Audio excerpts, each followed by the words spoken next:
In an upmarket area in London, surrounded by numerous foreign embassies, a large flag was seen draped over the balcony of a mansion reading, "This property has been liberated." Key points: the house was owned by a Russian billionaire, who has been sanctioned by the UK government. The house was owned by a Russian billionaire, who has been sanctioned by the UK government in France. A villa owned by Russian President Vladimir Putin's former son-in-law was broken into by protesters. In France, a villa owned by Russian President Vladimir Putin's former son-in-law was broken into by protesters across Russia and Europe. Tens of thousands took to the streets to rally against the ongoing war in Ukraine. The multi-million-dollar mansion, linked to the sanctioned Russian oligarch Oleg Deripaska, was briefly occupied by a group of squatters overnight.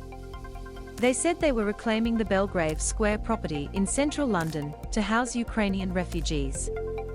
"You occupy Ukraine, we occupy you," the squatters, who described themselves as anarchists, said in a statement. "By occupying this mansion, we want to show solidarity with the people of Ukraine, but also the people of Russia who never agreed to this madness."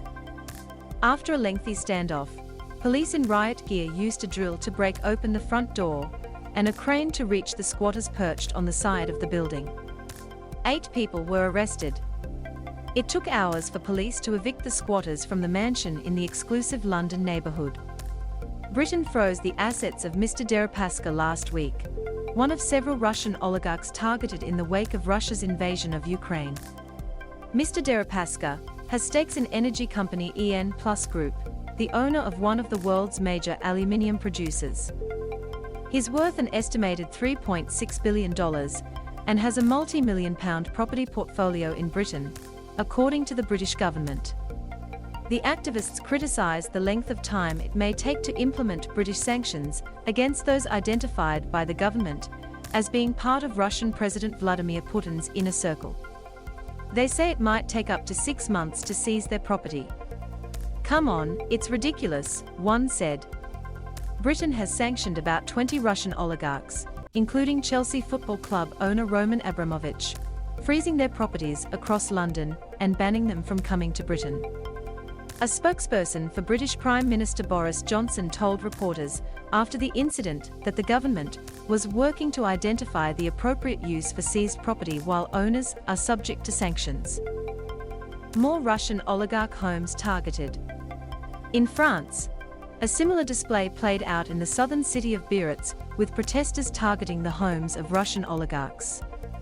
3 men were questioned by police on Monday after they broke into a villa owned by Russian President Vladimir Putin's former son-in-law and unfurled a Ukrainian flag.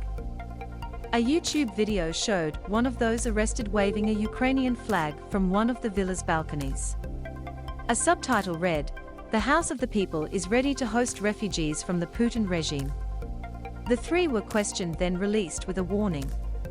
Public displays of protest. As Russia's invasion of Ukraine enters its 20th day, anti-war protesters are going to greater lengths to make sure their messages are heard. A protester interrupted Russia's most watched evening news broadcast on Monday to hold up a sign saying "No War."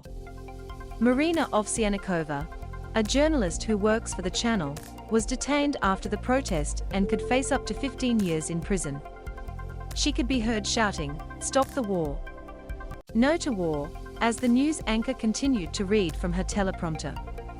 Ms. Ovsyannikova posted a video of the incident, which quickly racked up more than 2.6 million views, and urged Russians to go out and demonstrate.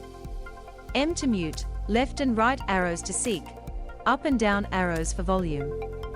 Watch 23 seconds 23's The protest was shown live on Russian government broadcaster TV Channel 1. Thousands of people in Russia have been detained so far for protesting against the conflict. OVD Info, which monitors arrests during protests, said police had detained 817 people during demonstrations in 37 cities in Russia on Sunday. The group, which also provides legal assistance to those detained, said a total of 14,911 people have been arrested over 3 weeks of anti-war demonstrations. OVD Info says nearly 15,000 people have been detained in Russia's anti-war protests. Over the weekend, tens of thousands of people also took to the streets in cities across Europe. Up to 30,000 protesters gathered near Berlin's Brandenburg Gate, a symbol of a divided Germany during the Cold War, and walked through the city's streets, at times chanting and singing.